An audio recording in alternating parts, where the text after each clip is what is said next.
68歳になって、夫が重いと感じるようになった理由。それは冷たさではなく、心が前に進んだからだった。昨日の午後、私は近所に住む中村和子さんの家でお茶をいただいていました。和子さんは68歳。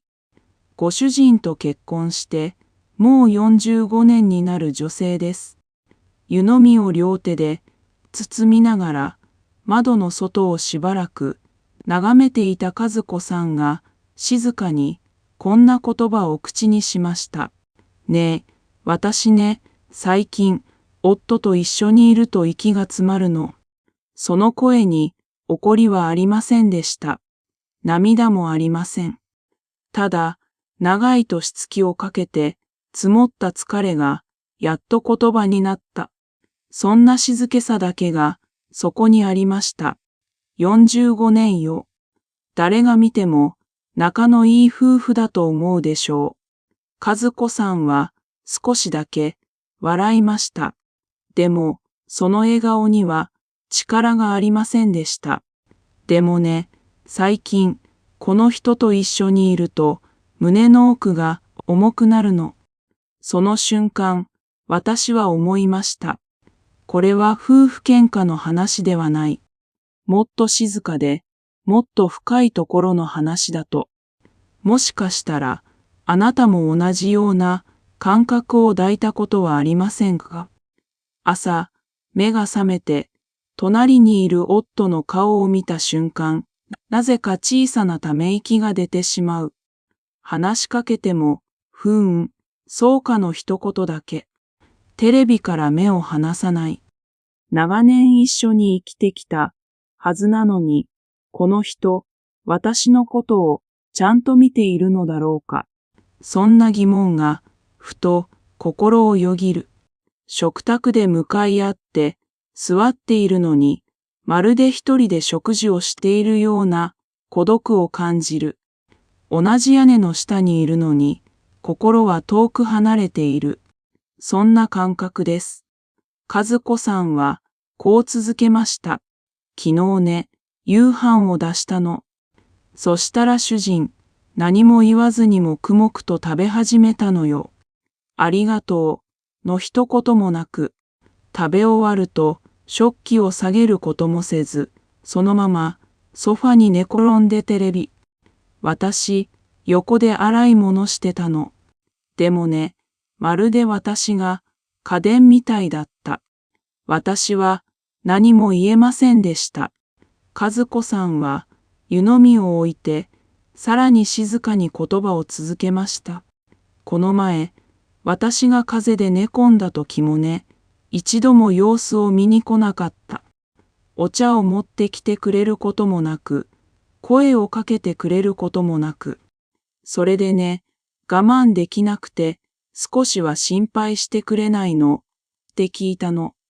夫は何と答えたと思いますか？俺だって疲れてるんだ。そう言って、また新聞を読み始めたそうです。45年よ。45年一緒に生きてきたのに、私はこの人にとってなんだろうって。和子さんの目にうっすらと涙が浮かびました。若い頃は我慢できた。これが夫婦なんだって自分に言い聞かせてきた。でも今はもう無理なのかもしれない。和子さんはこうも言いました。結婚したばかりの頃は違ったのよ。主人ももっと優しかった。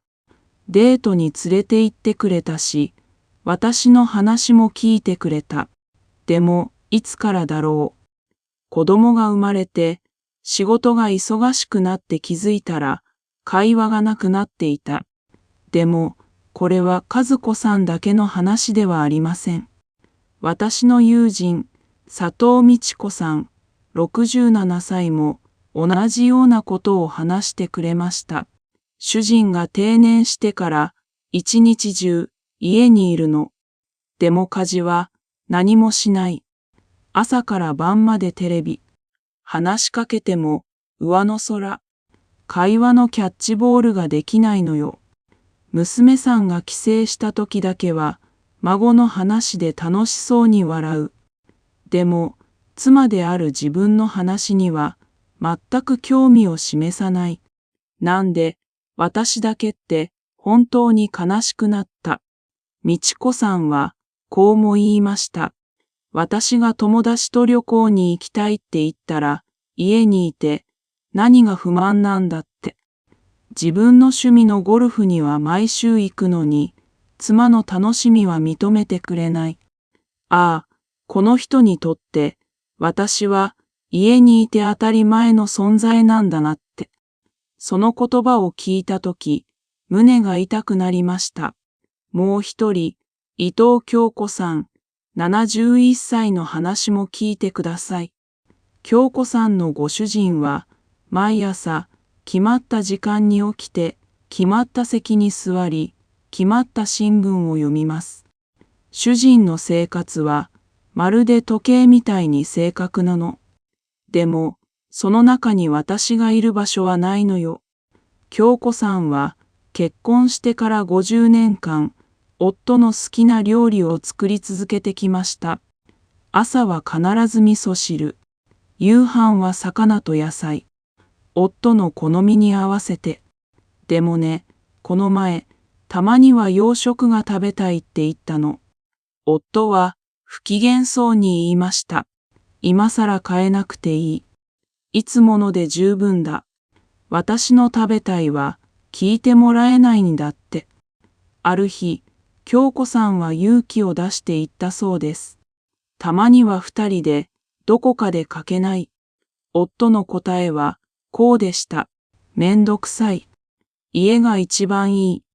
私ね、その時、ああ、この人は私と一緒にいたいんじゃなくて、ただ家にいたいだけなんだって気づいたの。京子さんの声はとても静かでした。50年間、私は何をしてきたんだろうって。私の人生はこの人のためだけにあったのかなって。実は今、60代、70代の女性の間で、夫に対して嫌悪感や重さを感じる人が急激に増えています。熟年離婚の申し立ての約7割は妻から、70代での離婚件数はここ10年で大きく増えました。それはわがままでも冷たさでもありません。長い人生を共に歩んできた女性たちがようやく自分の気持ちに正直になれた。それだけのことなのです。なぜこんなことが起きるのでしょうか。その答えは女性の心の成長と男性の心の足踏みの違いにあります。女性は年を重ねるにつれて自分自身を見つめ直す時間が増えていきます。子育てが終わり、仕事や家事も一段落し、ようやく自分の時間を持てるようになる。その時、多くの女性が気づくのです。私、ずっと誰かのために生きてきたと。朝早く起きて、家族の朝ごはんを作る。洗濯をして、掃除をして、夕飯の支度をする。子供が熱を出せば、夜通し看病する。夫の両親の介護も当たり前のようにやってきた。夫の仕事の愚痴を聞き、子供の悩みを聞き、いつも誰かの話を聞く側だった。でも、誰が私の話を聞いてくれたのだろう。誰が私の疲れを気遣ってくれたのだろう。自分のことは後回し。それが、良い妻、良い母だと信じてきた。でも、ふと気づくのです。私はいつ私の人生を生きるのだろうと。一方で、男性はどうでしょう。定年を迎えても、生活の中心はあまり変わらない。テレビを見る。食事をする。またテレビを見る。長年の仕事人生で身についた習慣から抜け出すのが難しいのです。家事は妻の仕事。感謝の言葉は照れくさい。そんな価値観で育ってきた世代です。悪気があるわけではない。ただ、変わり方がわからないだけ。でも、妻の心は、もう前に進んでいる。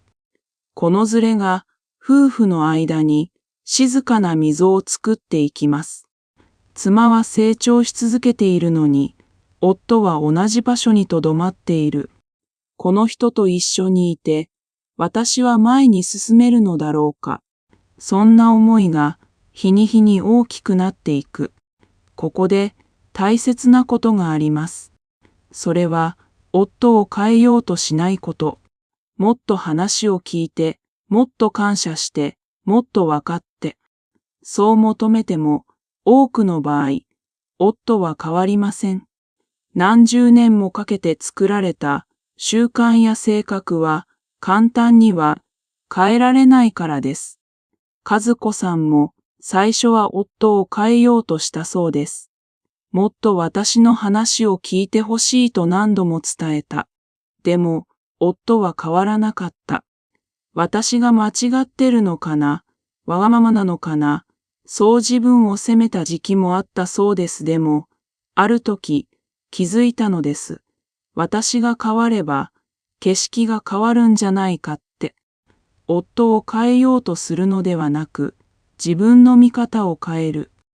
夫に期待するのではなく、自分の人生に目を向ける。それだけで、心が軽くなることがあります。では、どうすればいいのでしょうか。答えは、自分の視点を変えること。夫に期待するのをやめて、自分の人生に目を向ける。それだけで、心が軽くなることがあります。和子さんは、その一歩を踏み出しました。地域のトアゲー教室に通い始めたのです。最初は、夫に言われたそうです。そんな面倒なこと、やめておけ。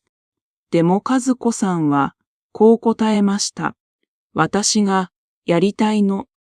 最初の授業の日、和子さんは緊張で手が震えたそうです。こんな年から新しいことを始めるなんて、って不安だった。でも、教室に入った瞬間、同じくらいの年齢の女性たちが笑顔で迎えてくれました。ようこそ、一緒に楽しみましょう。その温かさに、和子さんは涙が出そうになったそうです。教室では作品を褒めてくれる人がいる。話を聞いてくれる仲間がいる。失敗しても笑いながら字はうまくいくわよと励ましてくれる。久しぶりにね、私が私として認められてるって感じたの。不思議なことに家に帰ってからも夫へのイライラが少しずつ減っていったそうです。期待するのをやめたら逆に夫の小さな優しさが見えるようになった。この前ね、きれいにできたねって言ってくれたの。期待してなかったから余計に嬉しかった。和子さんはそう言って穏やかに笑いました。夫は変わってない。変わったのは私の味方なの。それにね、私に居場所ができたから、夫の無関心も気にならなくなった。美智子さんも週に一度、友達とウォーキングを始めました。最初は主人が嫌な顔したの。でも、私の楽しみだからって続けた。そうしたら、不思議なことに、夫も文句を言わなくなったそうです。私が楽しそうにしてたら、主人も少し優しくなった気がする。自分の人生を楽しんでいる妻の姿を見て、夫も少しずつ変わっていくのかもしれません。京子さんは、長年の夢だった絵画教室に通い始めました。最初の一歩が一番怖かった。でも、踏み出してよかった。教室で描いた絵を家に飾ったら、夫が珍しくいいじゃないかと言ってくれたそうです。たった一言だけど嬉しかった。こんな小さなことでこんなに嬉しくなるなんて。年を重ねて、夫が重いと感じる。それは、冷たい感情ではありません。それは、自分の人生を大切にしたいという自然な心の動きです。完璧な夫婦である必要はありません。無理に分かり合う必要もありません。大切なのは、あなた自身がどう生きたいか。もう遅いなんてことはありません。68歳でも、70歳でも、75歳でも、あなたの人生はこれからも続いていく。残りの人生を本当に大切なことに使いたいと思う気持ちは、とても健全で尊いものです。夫との関係に悩んでいるあなたへ、まずは小さな一歩から、好きだった趣味をもう一度始めてみる。友達とお茶をする約束をしてみる。自分のために時間を使ってみる。それだけで世界は少しずつ明るくなっていきます。夫を変えようとしなくていい。あなたが変われば見える景色が変わる。夫に期待しなくていい。自分の人生に期待すればいい。もし今日の話があなたの心に少しでも重なったなら、あなたは決して一人ではありません。同じように悩み、同じように一歩を踏み出した人がたくさんいます。あなたの残りの人生があなた自身のものでありますように。